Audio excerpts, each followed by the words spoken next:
रावण के पास आते ही क्यों घास का तिनका उठा लेती थी माता सीता। रामायण में एक प्रसंग आता है जिसमें माता सीता वाटिका में एक वृक्ष के नीचे बैठी रहती थी और रावण बार बार अशोक वाटिका में आकर माता सीता को धमकाता रहता था। और जब भी लंकापति रावण उनके समीप आने की कोशिश करता था तो माता सीता एक घास का तिनका उठाकर रावण को सावधान करती थी और कहती थी कि वह उनके समीप न आए, अन्यथा उसका सर्वनाश निश्चित है। रावण के आते ही आखिर माता सीता एक घास का तिनका ही क्यों उठाती थी, चलिए आज इस रहस्य के बारे में जानते हैं। लंकापति रावण माँ सीता का हरण करके लंका ले गया।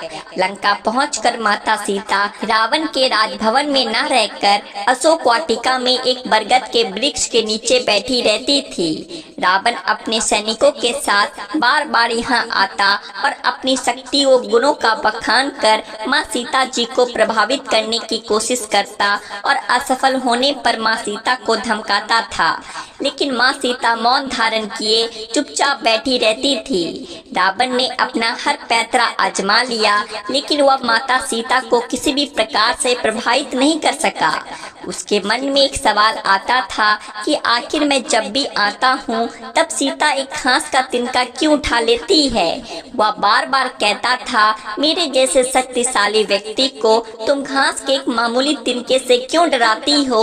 वह भी इसका रहस्य जानना चाहता था, लेकिन इस घास के तिनके का रहस्य माता सीता के अलावा कोई नहीं जानता था।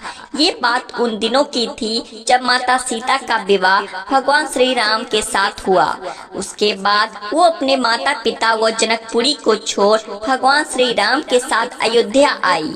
अयोध्या वासियों ने अपनी बहू का बहुत स्नेह से आदर सत्कार किया।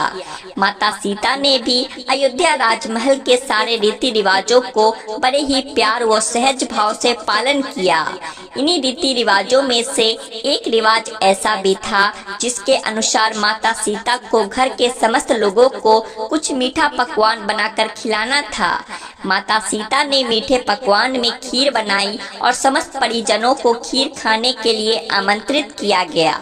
सभी परिजनों ने माता सीता का आमंत्रण स्वीकार किया और खीर खाने बैठ गए। माँ सीता ने सबको खीर परोस दी, लेकिन न जाने कैसे राजा दशरथ की खीर में एक छोटा सा घास का तिनका गिर गया, जिसे माँ सीता ने देख लिया। चूंकि वो खीर राजा दशरथ को दे चुकी थी और उन्होंने खीर खाना शुरू कर दिया था, इसलिए अब मर्यादावश उनके लिए उस तिनके को हाथ से उठाना संभव नहीं था। तभी माँ सीता ने दूर से ही उस तिनके को घूर कर देखा और वो तिनका जलकर राख हो गया। सीता जी ने सोचा उन्हें ये करते हुए किसी ने नहीं देखा, लेकिन राजा दशरथ ने माता सीता के चमत्कार को देख लिया था। उस वक्त राजा दशरथ चुप रहे, लेकिन कुछ समय बाद उन्होंने सीता माता को अपने कक्ष में बुलवाया और उन्होंने सीता जी को बताया कि आज उन्होंने भोजन के समय उनके चमत्कार को देख लिया था।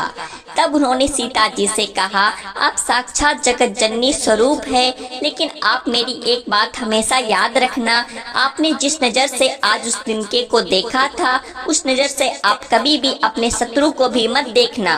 बस इसी कारण जब भी रावण माता सीता के सामने आता था तो घास के तिनके को उठाकर राजा दशरथ की बात को याद कर लेती थी। माता सीता चाहती तो रावण को पल भर में ही राख कर सकती थी, लेकिन राजा दशरथ को दिए उस वचन की लाज रखने के लिए वो हमेशा मौन धारण कर लेती थी। जय सीता मैया।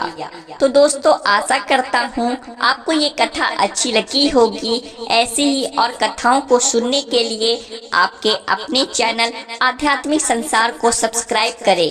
बोलिए सियापति रामचंद्र की जय, पवन पुत्र हनुमान की जय।